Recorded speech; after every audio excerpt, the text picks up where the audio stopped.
Director Brahma நேற்று படம் பார்த்துட்டு எங்கே இருக்கீங்க கேட்டார். இது மாதிரி ப்ரெஸ் மீட்டில் இருக்கேன். எவ்வளோ நேரம் இன்னும் இருக்குது அப்படின்னா, இன்னும் ஒரு 1.5 மணி நேரம் இப்போ இன்டர்வல் விடல. சரி நான் 1 ஹவரில் வரேன்னு சொல்லிட்டு வந்தார். அவங்க டீமோட ஒரு 5 பேர் தடவை வந்தாங்க. ஒரு பெரிய மாலையை கொடுத்து போட்டாங்க. அவர் வந்து சார் நான் இப்போ பேசணுன்னா அழுதுருவேன், நான் பசங்க மட்டும் பேசுவாங்கன்னு சொல்லிட்டு பேசாமல் நின்றுட்டு இருந்தார்.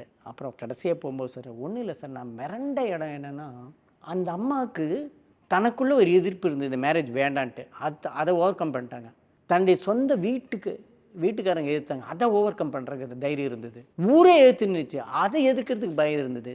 தான் எந்த பொண்ணுக்காக நான் வந்து இதுக்கு 43 வயசில் கல்யாணம் பண்ணிக்கிறேன்னு நினச்சேன்னா அந்த பொண்ணே வந்து எதுக்குக்கா நாமெல்லாம் ஒரு தடவை அம்மாவாயிட்டா அப்படின்னு அந்த பொண்ணு சொல்லும்போது அங்கேயும் உடையில, அந்த அம்மா எடுத்து கட்டிட்டு ரெடி ஆகிடுச்சு. ஆனால் எங்கே உடஞ்சதுன்னா, தாய்மைங்கிற ஒரு விஷயத்தை வச்சிங்க இல்லையா, இது இங்கே தான் சார் நீங்கள் வந்து அந்த ரைட்டிங் தான் சார் என்னால், இந்த கன்செப்ஷன் தான் சார் என்னால் நீங்களை இப்படி பார்க்க வைக்குது அப்படின்னா, நம்ம அந்த உணர்வை அழகுபடுத்தி மட்டும்தான் வச்சுருக்கோம். அதுதான் உண்மை. இப்போ பெரும்பாலான படங்கள் அதை போட்டுரும், அது பெருமையாக பேசும்.